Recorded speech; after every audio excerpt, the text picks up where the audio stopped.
बिस्मिल्लाहिर्रहमानिर्रहीम।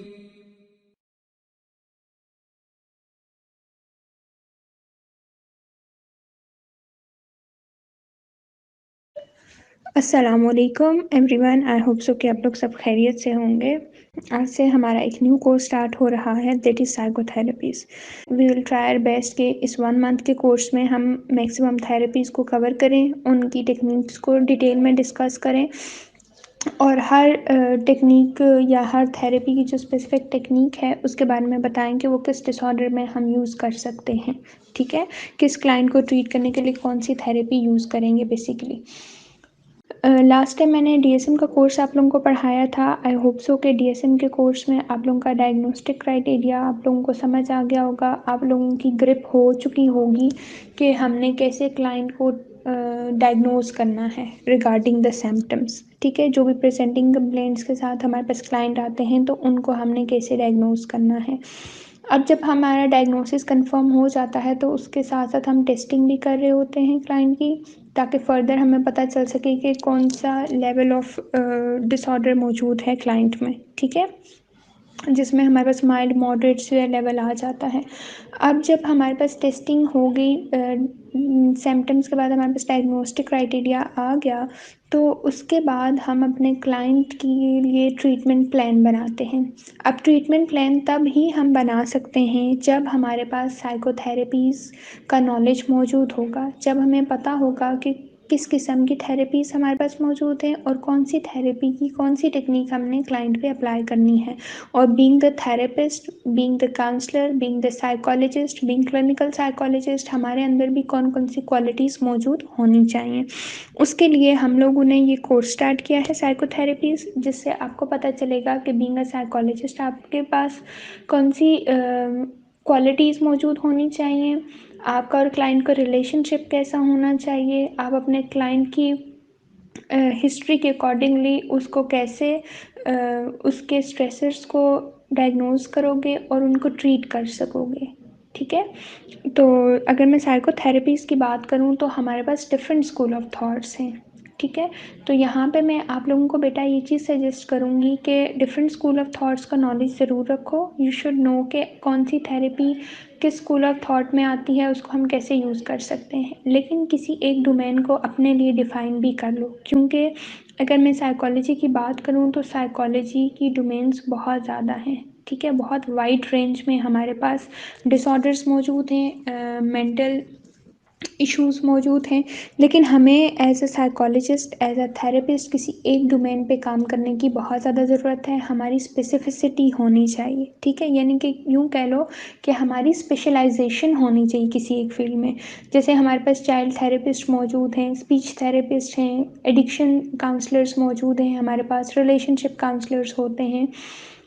तो different domains है ना, इनमें से आप अपने लिए अपने लेवल ऑफ इंटरेस्ट के अकॉर्डिंगली कोई एक डोमेन डिफ़ाइन कर लो और उस पे अपनी ग्रिप रखो, उसको ज़्यादा से ज़्यादा प्रैक्टिस करो, ताकि आप किसी एक डोमेन को बहुत अच्छे तरीके से प्रैक्टिस कर सको।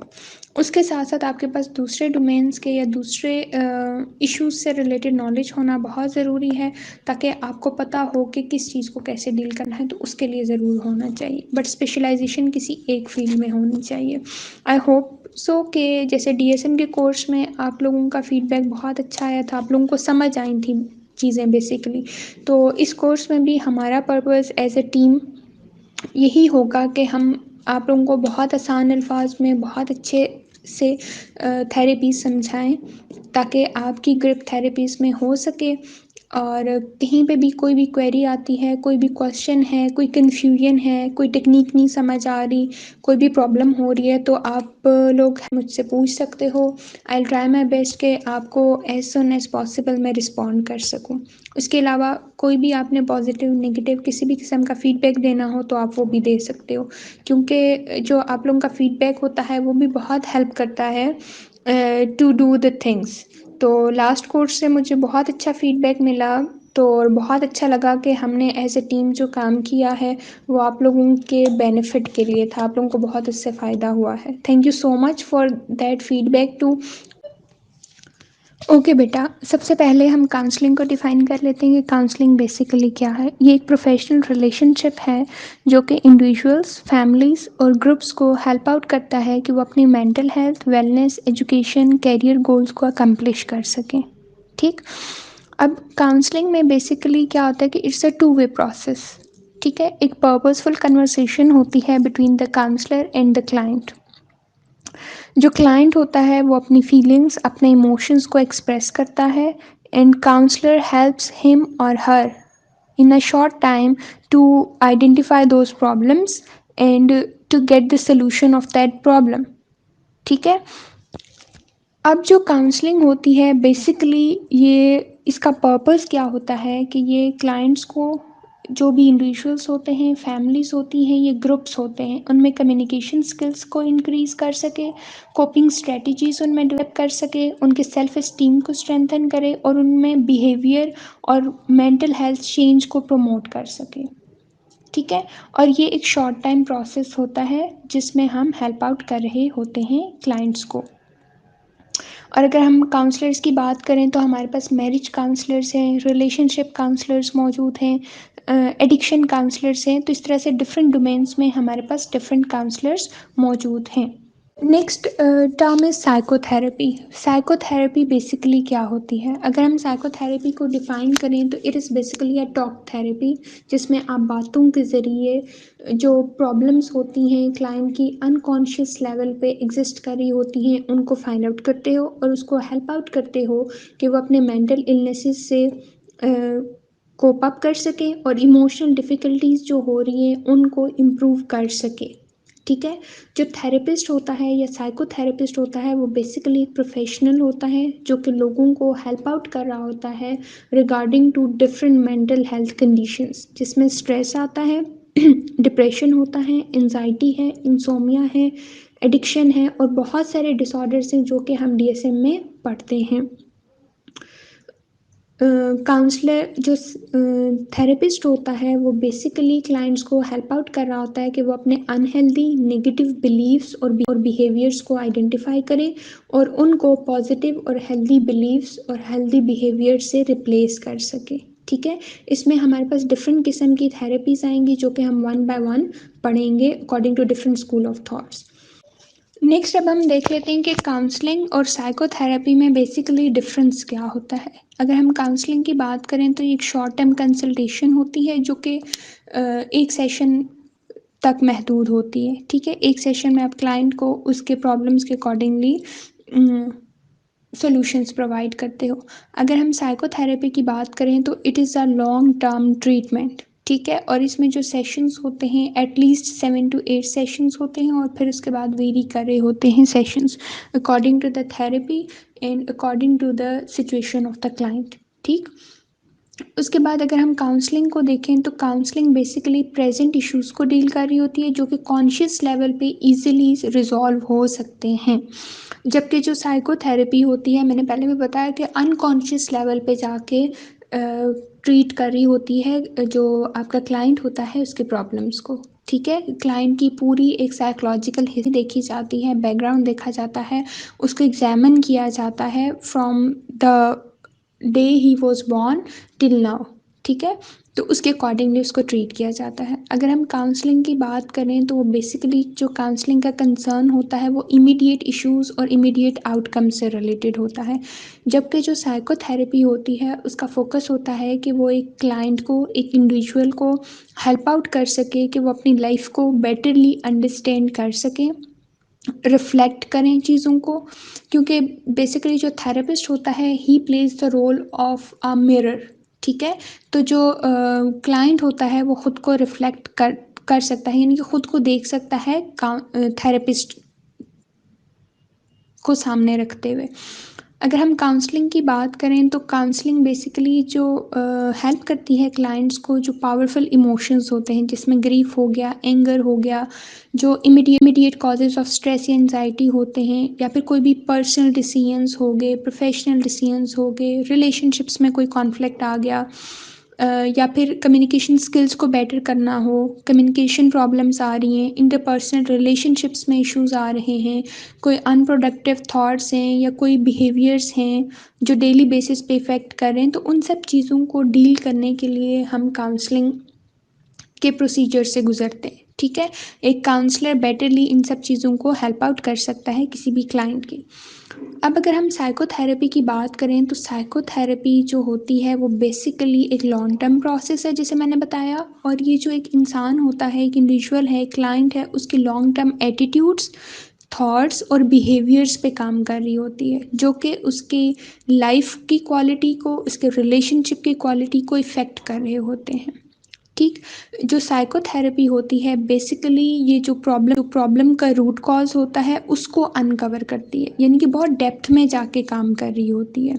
जो एक इंसान के अंदर ड्रामेटिक चेंजेस आते हैं उन पे काम कर रही होती है, एक इंसान के लाइफ एक्सपीरियंसेस जो हैं उन पे काम कर रही होती है। और इसका जो एम बेसिकली ये होता है कि ये एक इंडिविजुअल को उसके जो अनकॉन्शियस ट्रिगर्स हैं या अनकॉन्शियस स्ट्रेसर्स हैं या अनकॉन्शियस इम्पल्सेस हैं जो उसके अंदर प्रॉब्लम क्रिएट कर रहे हैं उन पे काम कर सके और इंडिविजुअल को बेटरली गाइड कर सके कि वो कैसे इन चीज़ों से कोप अप कर सकते हैं। Next is common therapeutic factors. वो कौन कौन से फैक्टर्स हैं जो आपकी थेरेपी में बहुत इंपॉर्टेंट रोल प्ले करते हैं और क्लाइंट की जो हेल्थ है, मेंटल हेल्थ है, उसमें हमें इम्प्रूवमेंट नज़र आती है। लैम्बर्ट ने एक एम्पेरिकल एनालिसिस कंडक्ट किया था कॉमन थेरेपी फैक्टर्स का, जिसमें मुख्तलिफ डिफरेंट थेरेपीज़ देखी थी, डिफरेंट स्कूल ऑफ थॉट्स पे काम किया गया था और उसने 4 फैक्टर्स, कॉमन फैक्टर्स को आइडेंटिफाई किया था जो कि बहुत इंपॉर्टेंट रोल प्ले करते हैं टुवर्ड अ थेरेप्यूटिक चेंज। ठीक है, इसमें जो सबसे पहला फैक्टर है that is extra therapeutic change. अगर हम एक्स्ट्रा थेरेप्यूटिक चेंज को डिफ़ाइन करें तो ये बहुत वेरी करता है। ठीक है, इसमें क्लाइंट के बहुत सारे फैक्टर्स इन्वॉल्व होते हैं, जिसमें सिवियरिटी ऑफ डिस्टर्बेंस है, मोटिवेशन है, capacity to relate to others, यानी कि थेरेपिस्ट से भी खुद को रिलेट कर रहा होता है क्लाइंट और कभी कभी दूसरों से कर रहा होता है। स्ट्रेंथ, साइकोलॉजिकल माइंडेडनेस और जो एक कैपेबिलिटी होती है ना किसी भी इंडिविजुअल में सिंगल प्रॉब्लम को आइडेंटिफाई करने की और उसको रिजॉल्व करने की, वो और उसके अलावा जो सोर्स ऑफ हेल्प और सपोर्ट होती है किसी भी इन्वायरमेंट के अंदर, वो फैमिली सपोर्ट हो सकती है, सोशल सपोर्ट हो सकती है, फ्रेंड्स की तरफ से, कुलीग्स की तरफ से, किसी भी किस्म की सपोर्ट। ये सारे फैक्टर्स जो होते हैं वो बहुत इंपॉर्टेंट रोल प्ले करते हैं टूवर्ड्स अ सक्सेसफुल थेरेपी। ठीक है, कभी कभार ऐसा होता है कि कुछ क्लाइंट्स में ना एकदम से बहुत इम्प्रूवमेंट नज़र आना शुरू हो जाती है विदाउट एनी थेरेपी। वो क्यों होता है? क्योंकि उन्हें जो उनकी लाइफ के इम्पॉर्टेंट लोग होते हैं, मोस्ट इम्पॉर्टेंट वंस, ठीक है, उनकी तरफ से बहुत पॉजिटिव जब सपोर्ट मिलती है तो फिर उनमें एक पॉजिटिव थेरेप्यूटिक चेंज आता है। और अगर हम एक्स्ट्रा थेरेप्यूटिक चेंज फैक्टर्स की बात करें तो they play 40% of the role. ठीक है, जो कि 40% रोल प्ले हैं, जिससे जो क्लाइंट थेरेपिस्ट प्रोसेस होता है, यानी कि जो थेरेपी होती है उसकी सक्सेस में 40% रोल एक्स्ट्रा थेरेप्यूटिक फैक्टर्स का होता है। उसके बाद है थेरेप्यूटिक रिलेशनशिप। जो एक क्लाइंट और थेरेपिस्ट का रिलेशनशिप है, it should be a very positive relationship.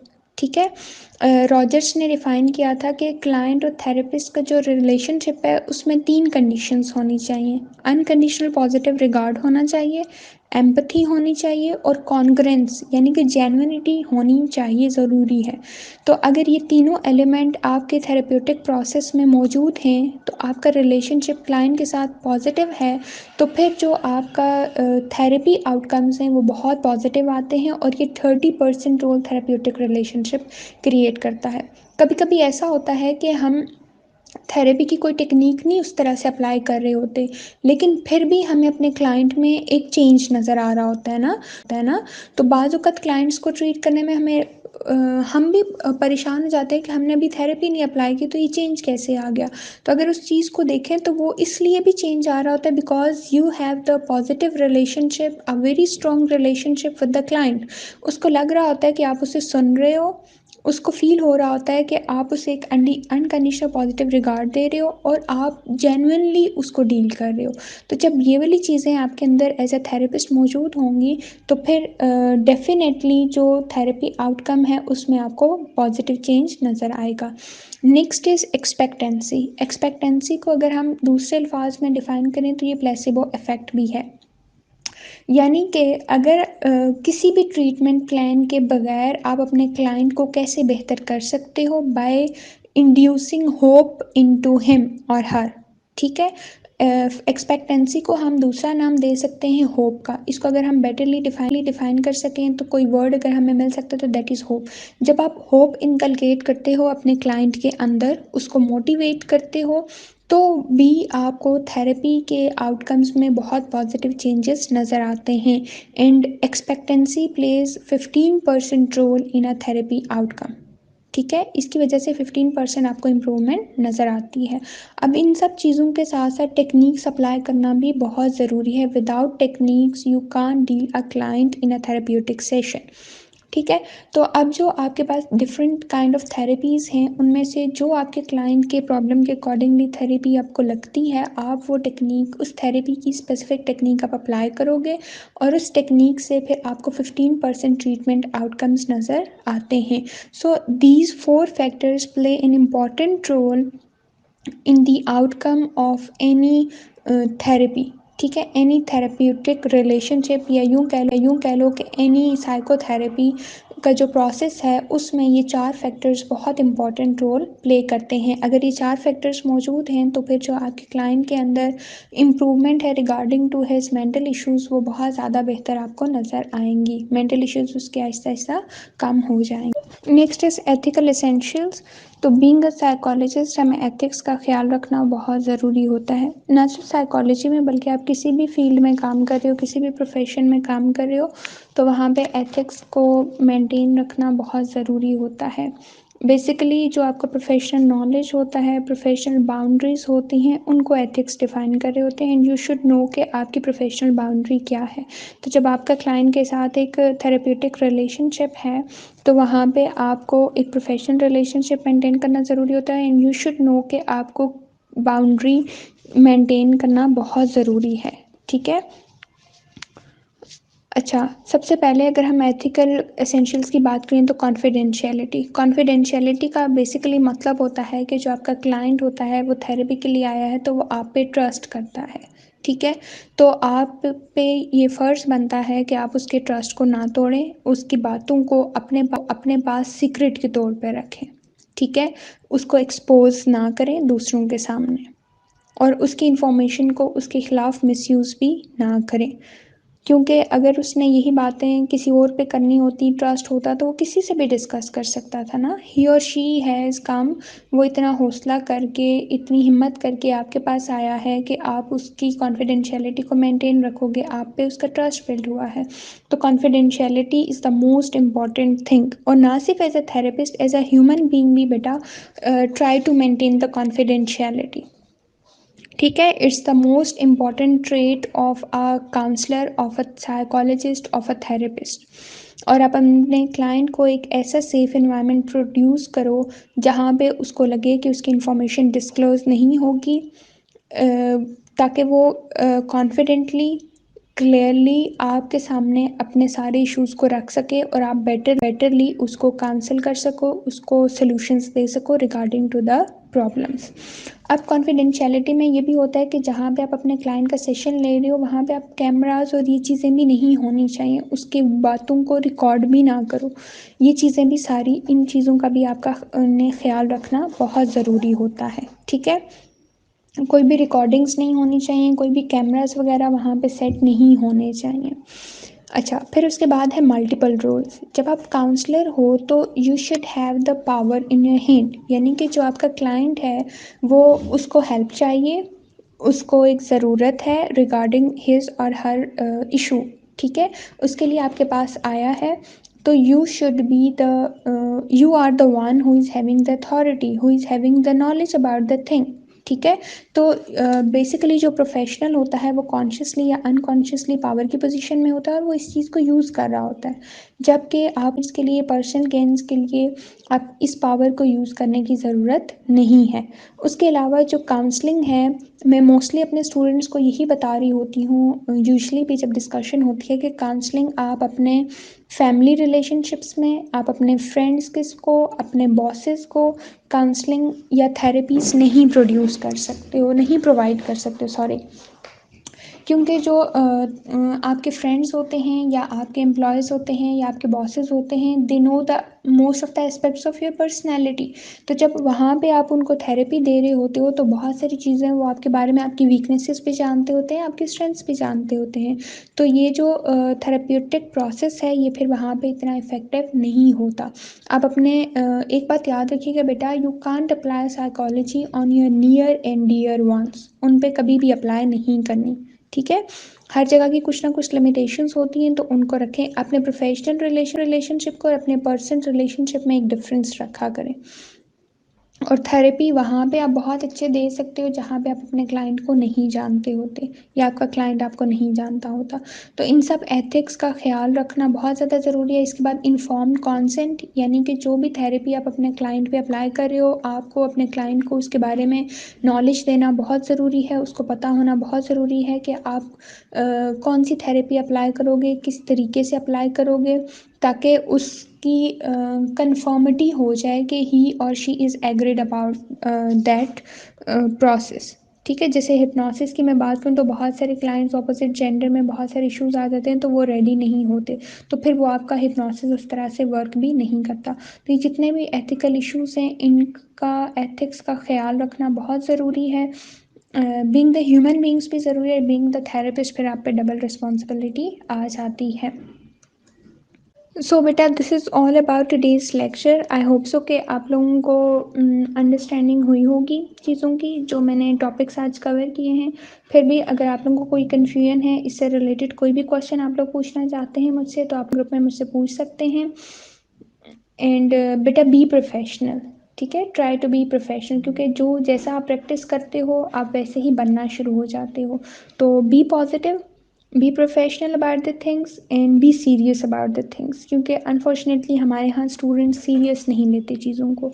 And thank you so much for today's lecture.